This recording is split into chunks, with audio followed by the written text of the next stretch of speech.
everyone, and welcome to the amazing animal race. Today we've got a good one for you. We've got a Russian tortoise and a box turtle, and let's go ahead and check out our contestants.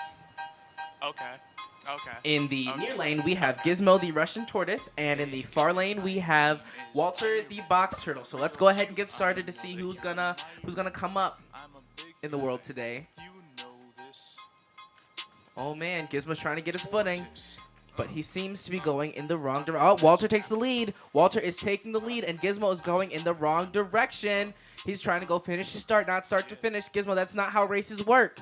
That's not how races work, Gizmo. And he's still going to the left. Oh, I feel that Walter might be taking the lead.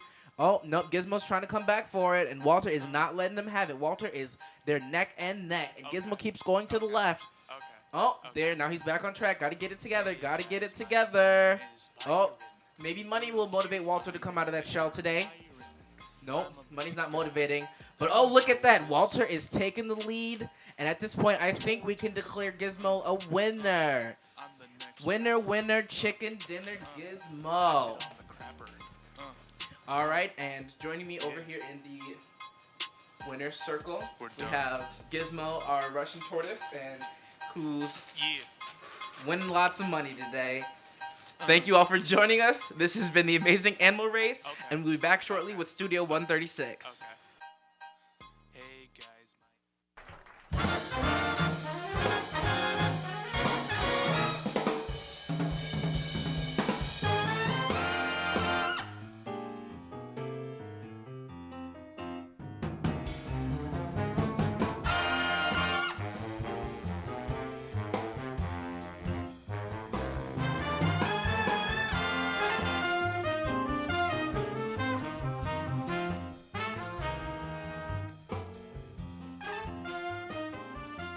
Hope you guys enjoyed that nice little race. It was a shell of a time, and welcome back to Studio 136. I'm your host, Lance Ferguson, and this is what happened in the past week. Multi-billionaire David Rockefeller died at the ripe old age of 101 due to congestive heart failure. Eric and Laura Trump also announced that they're expecting their first child, so I guess that proves that billionaires aren't made, they're just reincarnated. A Florida transgender woman was sentenced to 10 years in prison and 5 years probation for injecting a mixture of Fix-A-Flat, cement, silicone, mineral oil, and superglue into a patient's buttocks in an attempt to give the patient a more ample butt. The patient later died due to complications from the hardware store concoction. So, in Florida, you get 10 years for killing someone with fake plastic surgery and a parade for shooting a black kid because he was wearing a hoodie. Good to know. A Utah girl was shot in the head and left for dead after annoying two boys from her school with messages on Snapchat.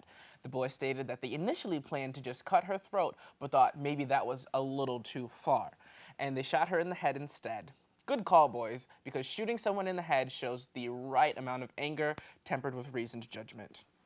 A businesswoman who crashed her car while drunk will not be doing jail time after explaining to the justices of the peace that she accidentally drank her son's orange juice and didn't taste the vodka. She also added, I mean, my son is 6, but he's an old soul, so it's cool. Burger King recently stated that they would like to stop serving abused chickens in their restaurants. Hear that, chickens? Stop being abused and you can get your Whopper Juniors somewhere else. The fast food chain says that they would like to stop buying from farms that grossly mistreat their chickens by the year 2024, which means that Burger King thinks it will take as much as 7 years to figure out if chickens intended to be pureed and shaped into French fry shapes are being mistreated.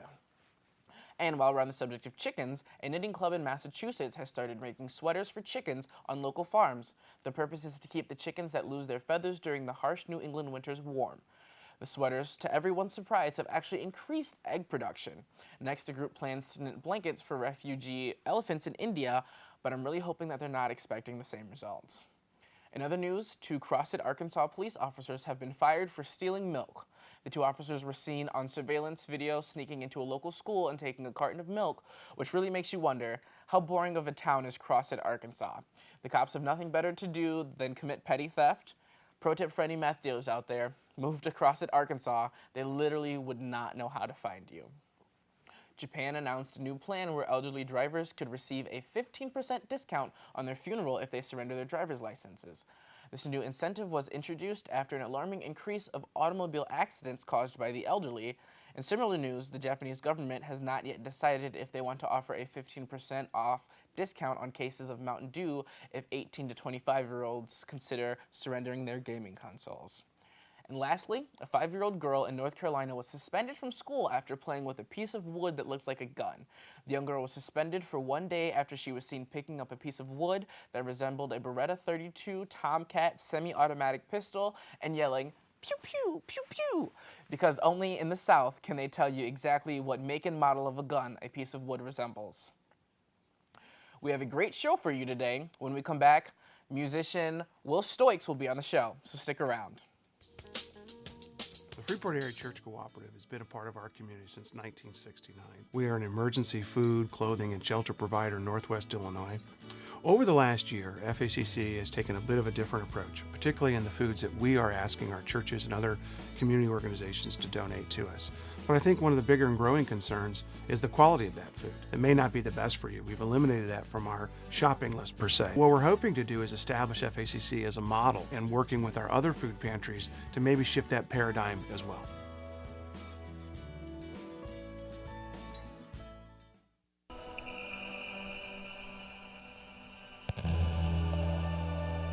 In America, we have the right to freedom of speech. But know that our words have consequences. Both good and bad, both build and destroy. So choose your words wisely. This message is brought to you by the NAB Education Foundation and the Broadcast Education Association. My name is Malaysia Jordan. I'm Joey Gillette. My name is Anthony Sago. I've been a part of Project Succeed for 2 years. This is my first year. 10 years, man. I've been working for 10 years. So with this program, it allows me to be able to come here and get tutoring because most of my classes I take off campus and online. Plays, you get free tickets. So any play going on, you get free tickets. But we ultimately think that you can change your life, and you can change your family's life, and you can change your community through education. What does the Highland Chronicle mean to me? To me, it means a lot. Ways of expressing, I guess, information and stories that people usually don't hear about. We have stuff from different classes, stuff that's on campus, stuff that's off campus, stories that's going to push a button, stories that's going to make you cry, stories that's going to make you happy, everything that fits our nature as college students. You can find the Chronicle at chronicle.highland.edu. And you can also find us on Facebook or Twitter. Welcome back to Studio 136. Our first guest this evening is Will Stoikes. Thank you for joining us, Will. Oh, it's a pleasure. Thanks for having me. So, Will, you are a musician, and I would like to know what your favorite instrument is. My favorite instrument, I think, would be the drums. The drums? Why the drums? That's where I started, and I kind of learned from there because it's kind of hard to write songs from drums. Yeah, not a lot of melodies there. No. Harmonies, though. No. And when did you start playing the drums? Probably 5th grade. I started in, yeah. And did you start at, did you just go oh, hey, music class, I want to play drums? Or were you like, Mom, Dad, put me in a super extensive training thing so I can be the best drummer ever? I just didn't want to take gym class. And so I was like, I can hit things. That'll work. And what was the next instrument that you learned how to play? I learned how to play bass next. Slapping the bass. Yeah. So are we gonna see some super crazy bass riffs today? Or No. No. That's a disappointment. But I'll accept it. I don't have the jazz in me.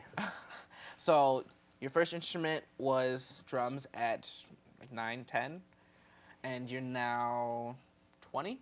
Yeah. So you've been playing for 10 years. What are you best at? Ooh, I'd probably say drums still. Okay. Because I never fully learned how to play guitar. Okay. I just learned what sounds okay and good, and then I just go from there. So we're not gonna expect any super complicated charts out of you or anything. No. I'll let it slide. And how many different instruments do you play? 3. 3? Yeah. So bass, guitar, and drums? Yeah. Anything that you'd like to add to that? I'd like to be better at learning how to play piano. Ooh. I started playing piano when I was 10. That was my first instrument. And I played for a couple weeks, and then I was like, my fingers can't do the thing they can't work together enough to actually play. So that was not a long venture. I figured I should probably learn the backbone of all these instruments. They do say if you learn piano, you can learn anything. So I don't know how to play many things, but Fair enough. I'll let it slide on myself. So do you write music, or do you just like play whatever your heart feels? I do both. Okay, okay. I'm also in a band called Forest Road. I do a lot of the writing for like rhythm guitar and like the verses and everything on that. But for myself, I kind of just do everything. Okay. And where do you come up with your inspiration to write this music from? My inspiration is kind of just what's around me. I guess I'm more write about like conversations and situations that I've been in. That's interesting. You know, most people go like, oh, heartbreak or like a super traumatic experience. So do you find it more challenging to write about more practical things, I guess you could say in a sense? Yeah, it can be kind of mundane because you're just like, if you don't have anything interesting going on that day, you can't really write anything. The snail did what you expected the snail to do. And for our last question, this is a very, very, very important question because everybody's been asked this at least 20 million times in their life.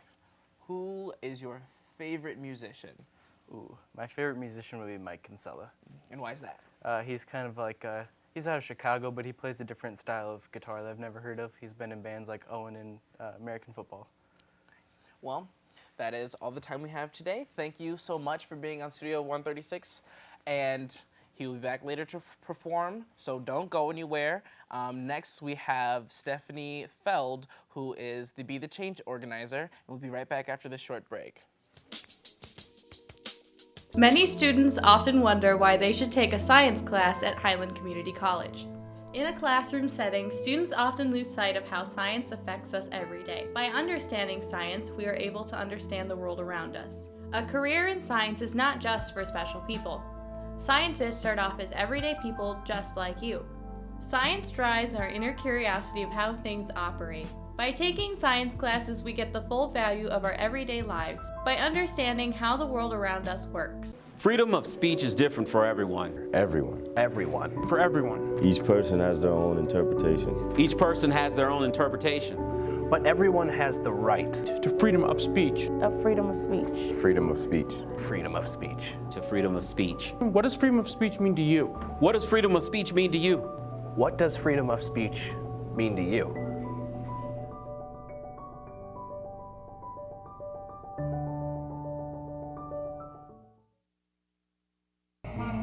Semester, a young gentleman came in to eat every day in the cafeteria, and he wore the same outfit every day. And I just decided that we could do something good, and so we started the clothing drive. The clothing drive is held October through December. We are open from 9 to 1:15, but if someone's not comfortable coming in during those times and want to come check the clothes out later, they can always give me a call. We are student focused, and that's why we're here, so that's what I want to accomplish.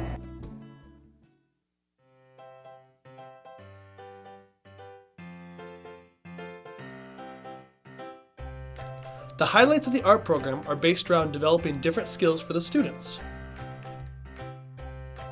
There's a good program, a lot of good curriculum, the teachers are fair, and there's even a lot of exhibits and art clubs that you can join here on campus. With the art program, students learn visual literacy, creative thinking, problem solving, dedication, and much more. Welcome back to Studio 136. For our next segment, we have an interview with Stephanie Feld. Stephanie runs a local organization named Be the Change. Stephanie, thank you so much for coming on the show. You're welcome. Thanks for having me. So, why don't you tell us a little bit about Be the Change? Be the Change just kind of stemmed a couple years ago in 2015. I found myself complaining about the litter issue, and I really wasn't doing much about it. I'd pack a bag and pick up some litter when I was at the park with my son and such, but I wasn't really doing anything about it, so I decided to host one cleanup, invited everyone to dress in their superhero attire, and it was a fantastic turnout, so I chose to kind of stick with it for, we're in our third year now. Ooh. So, do you guys often do like the themed cleanup with like superhero, like Superman come and clean up every day, or It's just for our annual kickoff. It really captures the attention and then helps us keep interest throughout the litter cleaning season, because in the winter it is harder to get out and do much. So in April we like to have that big kickoff where we invite everyone in their hero attire. We have had fully costumed individuals before, but we have also just had superhero shirts or hats or just any kind of attire. And after the first one, how fast or like what was the growth like after you did the first kickoff? Yeah, for our first kickoff, I wasn't sure if like 5, 10, 15 people were going to show up, and over 50 did, which was phenomenal. And then throughout the season, anytime I would do a pop-up pickup, so there'd just be an area that I had seen needed a little help, and I'd post on Facebook, hey, we're going to be out here from, this time to this time. People showed up every time, which was quite astonishing too. Sometimes I thought I'd just be out there on my own, and every time someone new would show up, it gained a little bit of interest. And then year 2, we had over 65 people show up for the cleanup, and we were able to tackle a much broader space in Freeport, which was nice. That's definitely nice to hear. I was driving down by the roundabout the other day, and I saw a McDonald's bag just like strewn across the street, and I was like, are you serious? Like, are you? Absolutely. What is this? And it's just angry because like this is our earth. Like, take care of it. If you want it to stay, make sure that it's in a good place. Make sure that we're not like killing it and putting all the stuff that doesn't decompose on the ground to just stay there. Yeah, absolutely. That's the huge issue with plastics. But it's funny because on the packaging that does get thrown out, a lot of times we pick up a lot of fast food bags and cups. And on there, it even has a little guide that says to place the items in the trash. So wow. Every time we see that, it's kind of, we get a little giggle out of it. Like, it literally tells you what to do with this, and we're just going to toss it right out.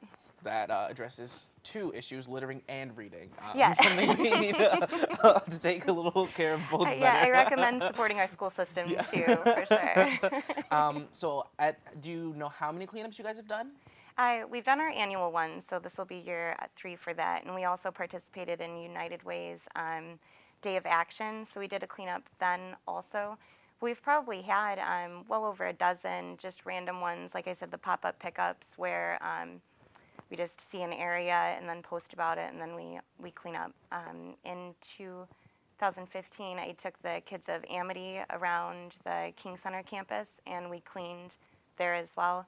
So engaging the youth and getting the kids to really care about and be aware of what we're trying to do is a great, something great that stemmed from it also. And you were also a finalist in Freeport Fish Tank. Yeah.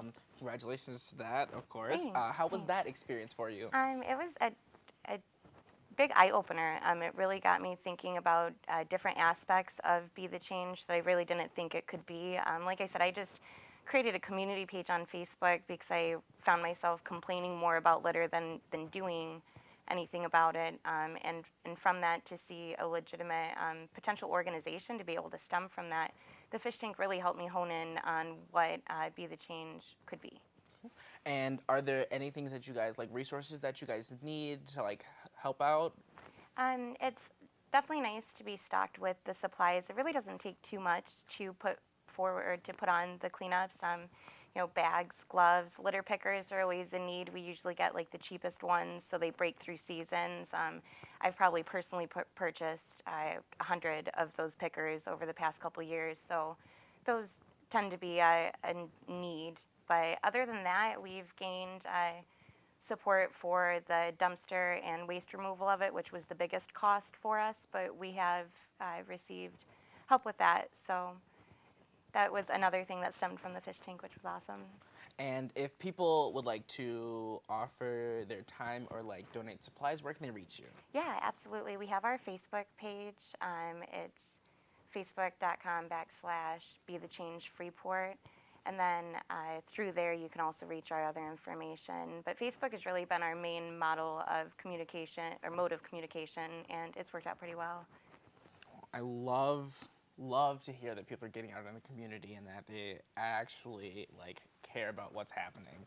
And that is all the time we have for that. Thank you so much for coming on the show today. Thanks for having me. Now people have an outlet to keep it clean. Next up, we will have Will Stoikes performing, so don't go anywhere, and we'll be right back.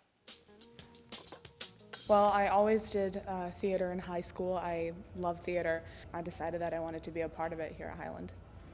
It's really more about having fun and searching creative ability. Performing arts just gives me that aspect of being involved, being totally into what you're doing. And you meet so many different people who also share that passion. I want to be on stage as much as possible. I enjoy costumes, light, sound. I love how appreciative everyone is. You can really express yourself in theater. The Freeport Area Church Cooperative has been a part of our community since 1969. We are an emergency food, clothing, and shelter provider in Northwest Illinois. Over the last year, FACC has taken a bit of a different approach, particularly in the foods that we are asking our churches and other community organizations to donate to us. But I think one of the bigger and growing concerns is the quality of that food. It may not be the best for you. We've eliminated that from our shopping list per se. What we're hoping to do is establish FACC as a model and working with our other food pantries to maybe shift that paradigm as well.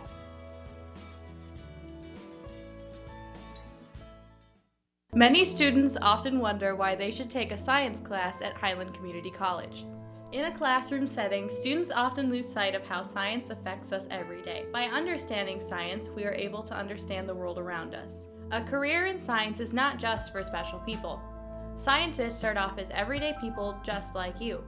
Science drives our inner curiosity of how things operate. By taking science classes, we get the full value of our everyday lives by understanding how the world around us works.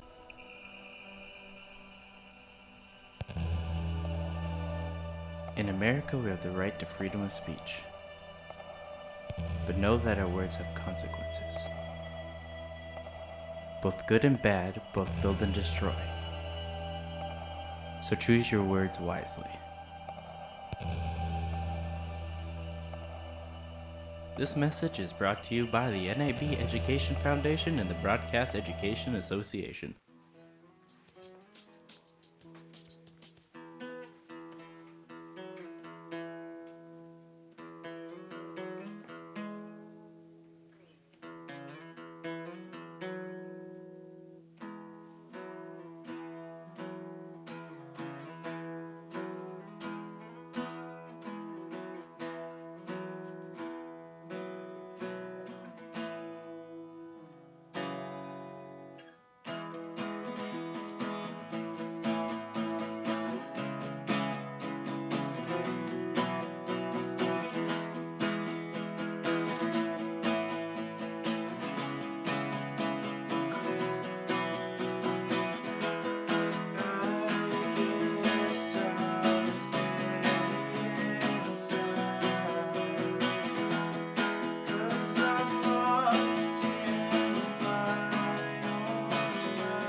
Thank you all so much for joining us. Thank you, Will, and thank you, Stephanie, for coming on the show. Don't forget to tune in next week to catch our next show. I'm your host, Lance Ferguson, and this has been Studio 136.